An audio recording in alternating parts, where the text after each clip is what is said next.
80 કરોડ જનતાને અનાજ આપવાનો વાયદો જે ભારતીય જનતા પાર્ટી કરે છે તે ભારતીય જનતા પાર્ટી શાસિત નવસારીની અંદર સસ્તા અનાજની દુકાનમાં ચોખાની અંદર જીવતી ઈયળો જોવા મળી।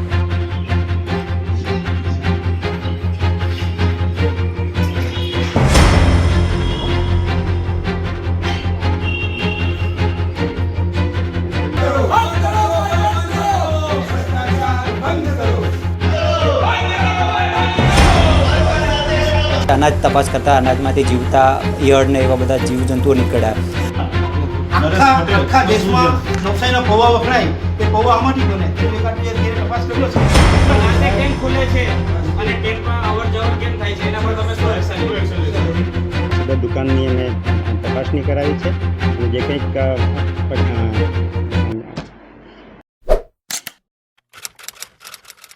ગઈકાલના રોજ નવસારીના મોચીવાડ ગેટ પાસે આવેલ ખત્રીવાડમાં સસ્તા અનાજની દુકાન જેના સંચાલકનું નામ છે મનોજ બારોટ, એમની દુકાન ઉપર નવસારીના એક બહાદુર પત્રકાર ભરતભાઈ દેસાઈએ કેટલીક અણધારી વસ્તુઓને શોધી કાઢી। અણધારી એટલા માટે કહું છું કારણ કે 80 કરોડ જનતાને અનાજ આપવાનો વાયદો જે ભારતીય જનતા પાર્ટી કરે છે તે ભારતીય જનતા પાર્ટી શાસિત નવસારીની અંદર સસ્તા અનાજની દુકાનમાં ચોખાની અંદર જીવતી ઈયળો જોવા મળી। હવે ઈયળવાળી આ ચોખા જો નાગરિકોના આરોગ્ય માટે કેટલું હાનિકારક સાબિત થઈ શકે તેની માહિતી જો આપણા પુરવઠા વિભાગ પાસે ન હોય તો આના કરતાં મોટું દુર્ભાગ્ય કોઈ ના હોઈ શકે। ભરત દેસાઈ દ્વારા ફેસબુક લાઈવના માધ્યમથી નવસારીની જનતાને બતાવી દેવામાં આવ્યું કે કેટલું ક્વોલિટીવાળું અનાજ અહીં મળી રહ્યું હતું। આ વિડીયો વાયરલ થતાં જ તંત્ર દોડતું થયું અને આજરોજ નવસારીની કોંગ્રેસ પાર્ટીના અમુક હોદ્દેદારોએ ડિસ્ટ્રિક્ટ સપ્લાય ઓફિસર આરસી પટેલનો ઘેરાવો કર્યો અને તેમને પ્રશ્નોત્તરી કરી।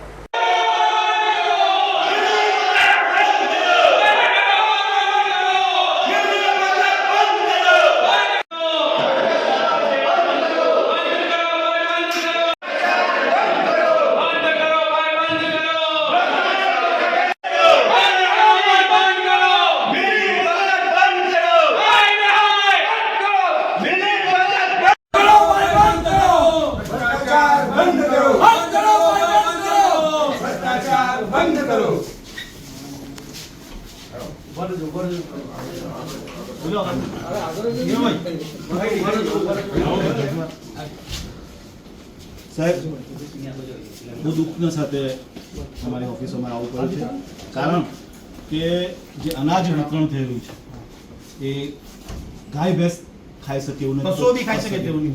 તો એ અનાજ આજે તમે મનુષ્ય ગરીબ માણસોના આદિવાસીઓ કે જે બિલો પોવર્ટી લાઈન કોંગ્રેસ લાવી હતી અને એ જ આ સિસ્ટમને બંધ કરવા માટે આ સરકાર મુશ્કેલ અજમાઈ રહ્યું છે, અમને એવું લાગી રહ્યું છે।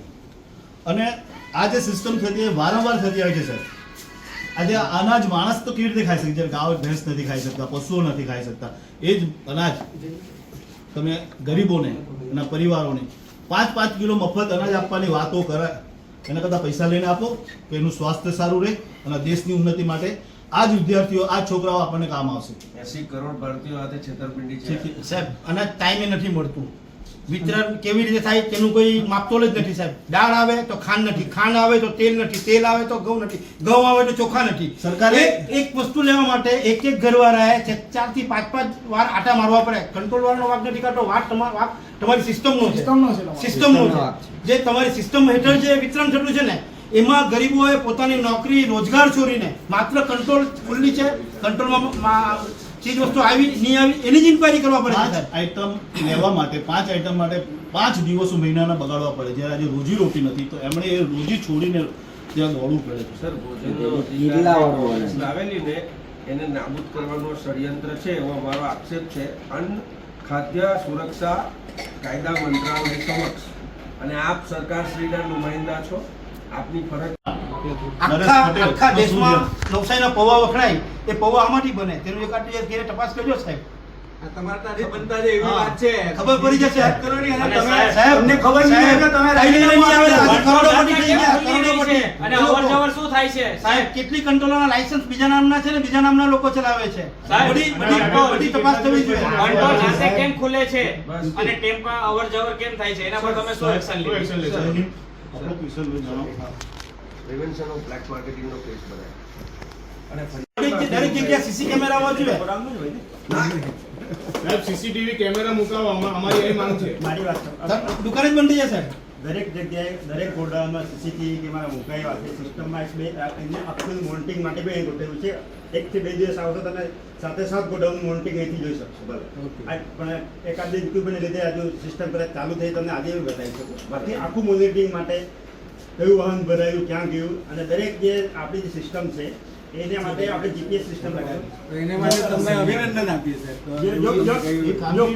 જો કોઈ બી વજહ જો આપણું જે જીએસડી ગોડાઉનથી નીકળ્યું રસ્તે અડધો કલાક કે 25 મિનિટથી વધારે સ્ટોક થાય તો એલર્ટ મેસેજ પણ આવે છે કે આ વાહન શાના કારણે GPS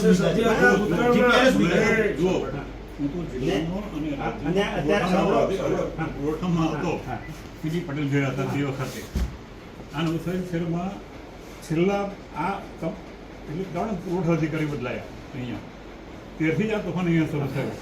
ભૂતકાળમાં આ નવસારી શહેરમાં કોઈ દિવસ કોઈ દિવસ અમારે DSO ઓફિસમાં આવું નથી કર્યું સાહેબ. કોઈએ કહેવું પડ્યું હોય અથવા ફરિયાદ કરવા આવી પડી આ પહેલો બનાવ છે. અને સાહેબ જી સર જી નવસારી શહેરમાં સસ્તા અનાજની દુકાનની અંદર જીવાત નીકળી છે, શું કાર્યવાહી કરી છે? તો સદર બાબતે 21/8/2024ના રોજ અમને મેસેજ મળતા સદર દુકાનની અમે તપાસણી કરાવી છે અને જે કંઈક જીવાતવાળો જથ્થો હતો એ અમે તાત્કાલિક ગોડાઉન ખાતેથી રિપ્લેસ કરાવી અને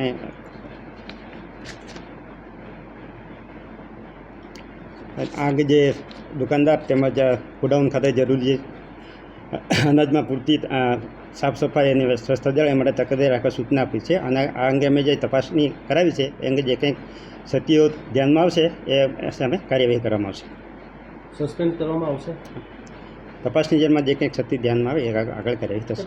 દુકાનદાર જે ખરા તે બહાર વિદેશ છે અને લેબરો દ્વારા ચલાવવામાં આવી રહ્યો છે કંટ્રોલ, તે લઈને શું કહેશો? એવી અમારા ધ્યાનમાં આવશે, અમે તાત્કાલિક ત્યાં કાર્યવાહી કરશું. સાહેબ કેટલો જથ્થો આવો ખરાબ ફક્ત એક કટ્ટામાં હતો અને બીજો કટ્ટો થોડો ફેક્ટિવ હતો અને 2 કટ્ટા આજે તાત્કાલિક બદલી લીધા છે. સાહેબ આરોગ્ય સાથે છેડા કરવામાં આવે છે, દુકાનદાર શું પગલાં ભરવામાં આવે છે? આ તો જો એમાં દુકાનદાર પાસે જે જથ્થો આવ્યો ધ્યાનમાં આવ્યો તાત્કાલિક પબ્લિક વિતરણમાં મૂક્યો નથી. તાત્કાલિક જથ્થો રિપ્લેસ કરીને એની જગ્યાએ બીજો જથ્થો આપી દીધો છે. પબ્લિક વિતરણમાં જ મૂક્યો હતો વિડીયો છે. હા, પણ એ જે કાર્ડધારકોને જથ્થો વિતરણ નથી થયો જથ્થો ત્યાં અટકાવી અને એની જગ્યાએ જથ્થો રિપ્લેસ કરી દીધો છે. બીજું સર્વર ડાઉન છે અને હાથથી રસીદ બનાવીને આપતા પણ વિડીયો સામે આવ્યા છે, શું કહેશો? સર્વર ડાઉન છે, હાથથી બનાવીને રસીદ આપતા વિડીયો પણ છે, શું કહેશો? એને જો કાર્ડધારકને એના માટે આપણે કાર્ડધારકોને અત્યારે નિવેદનો લે છે. જો પૂરતો જથ્થો નહીં મળ્યો એને તો એની સામે ઘણીવાર કદાચ કોઈના થંભ નહીં લાગે, બીજું થાય તો આપણે 4B રજિસ્ટરમાં નોંધીને પણ જથ્થો આપવાની. કોઈ કાર્ડધારક જથ્થાથી વંચિત એના માટે જોગવાઈ સરકારે કરેલી છે, પણ એના માટે પ્રોપર કાર્ડધારકની સહીથી એને જથ્થો ઇસ્યુ થયેલો હોવો જોઈએ. અનેક જે અનાજ ધારકો છે તે લોકોને પૂરતું અનાજ નથી મળતું, કોઈ વાર તેલ નથી મળતું, કોઈ વાર ચોખા નથી મળતા, ચણા નથી મળતા, વારંવાર ધક્કા ખાવા પડે છે. તેને લઈને કઈ રીતના તમે એ કરશો? આના માટે દરેક દુકાનદાર અને દરેક ગોડાઉનને તાત્કાલિક DSDથી જથ્થો ત્યાં પહોંચે અને જે ઉપલબ્ધ જથ્થો છે અને જે પ્રમાણે કૂપનમાં જે જથ્થો એ તમામ કાર્ડધારકોને એમાં દરેકને સૂચના આપી છે. અને એવું કોઈ પણ જો કાર્ડધારકને પૂરતો જથ્થો નહીં મળતો હોય તો અમે એની સામે કાર્યવાહી કરીશું. દાળ છેલ્લા 3 મહિનાથી નથી મળ્યું કહેવામાં આવે છે. ને દાળના કોટા પૂરેપૂરા ફળાવ્યા નથી, એટલે અમુક એપિસો પણ છેલ્લા 2 મહિનામાં નહોતું, દાળનો જથ્થો જ નહોતો. આ મહિને જથ્થો આવ્યો છે તે પણ 100% નથી આવ્યો. એટલે જેટલો જથ્થો ઉપલબ્ધ છે એ વહેલાથી પહેલાં ધોરણે કાર્ડધારકોને મળશે જથ્થો. જી, ગઈકાલે ખત્રીવાડની સસ્તા અનાજની દુકાન ખાતે શું ઘટના બની હતી, આપને માહિતી કઈ રીતે? મને મારા અંગત જે સૂત્રો છે તેમના પરથી માહિતી મળી કે આ જે કંટ્રોલ છે તે ટાઈમસર ખુલતી નથી ને અવારનવાર આ જે કંટ્રોલ છે ત્યાં લોકો જઈને ધક્કા ખાય છે, એટલે લોકો 2-3 કલાક સુધી ત્યાં લાઇનમાં વેઇટ કરવી પડે, પછી જે કંટ્રોલવાળા ભાઈ છે તે આવે ને પછી ત્યાર પછી વિતરણ કરે છે ને કે સડેલું અનાજ આપે છે. એટલે હું ત્યાં પહોંચ્યો ડાયરેક્ટ, અને પહોંચીને પછી ત્યાંથી તપાસ કરતાં જે સર્વર હતું તે કોમ્પ્યુટરનું સર્વર નહીં ચાલતું હતું, તેને લઈને જે રસીદો નીકળવાની તે રસીદો નથી નીકળતી. એટલે જે લોકો છે તે મોટી લાઇનમાં ઊભેલા હતા, એટલે આપણે એમને પૂછ્યું કે શું તકલીફ છે. ત્યારે એમને બધી વાત કરી કે ભાઈ આ બધી ઘટના છે, અને પછી અમે ત્યાં અનાજ તપાસ કરતાં અનાજમાંથી જીવતા ઈયળ ને એવા બધા જીવજંતુઓ નીકળ્યા. પછી જે લોકોને પૂછ્યું તો કે લોકો કે ભાઈ અમારે ત્યાં ચોખા, દાળ, અમુક જે વસ્તુઓ છે તે કે મહિનામાં 4 વખત ધક્કા ખવડાવે છે. જે મળવાપાત્ર 4 કે 5 જે અનાજની વસ્તુઓ છે તે એ લોકો ટાઈમસર આપે નહીં. ક્યારેક ચોખા આપે તો ક્યારેક દાળ આપે, ક્યારેક દાળ નહીં હોય, ક્યારેક ખાંડ નહીં આપે. તો કે બધું અમારે કે સમય બરબાદ કરીને 2-3 કલાક સુધી અહીંયા આવવું પડે છે. મહિનામાં 4 વખત એકનું એક જે અનાજ છે તે લેવા આવવું પડે છે, એટલે કે અમે હેરાન છે. આજે ઈયળો જે જોવા મળી ચોખામાં તે ચોખા વિતરણ થતા હતા કઈ રીતે? હા, એ ગ્રાહકના રાશન કાર્ડના ચોખા હતા, એને વિતરણ કરતા હતા, અને વિતરણ કરતાં પેલું વજન કાંટામાં વજન કરતી વખતે જ આપણે ચેક કર્યું, ત્યારે જ ખબર પડી કે આ જે ગ્રાહકને કટ્ટામાં નાખવાના હતા ને આપણે ચેક કર્યા ત્યારે એમાંથી ઈયળ નીકળી. ને પછી જ્યારે આ સમગ્ર ઘટના બહાર આવી એના બાદ જે મીડિયામાં ચાલેલી વસ્તુ ને પછી જે અધિકારીઓ છે તે દોડતા થયા, અધિકારીઓએ ભીનું સંકેલવાના બી પ્રયત્ન કર્યા, પણ ત્યારબાદ જાગૃત લોકોએ આ બધી સમગ્ર ઘટના બાબતે રજૂઆત કરી ને હવે આગળની જે પ્રોસેસ છે તે અધિકારીઓ પણ એવું કહે છે કે અમે એમાં તપાસ કરું.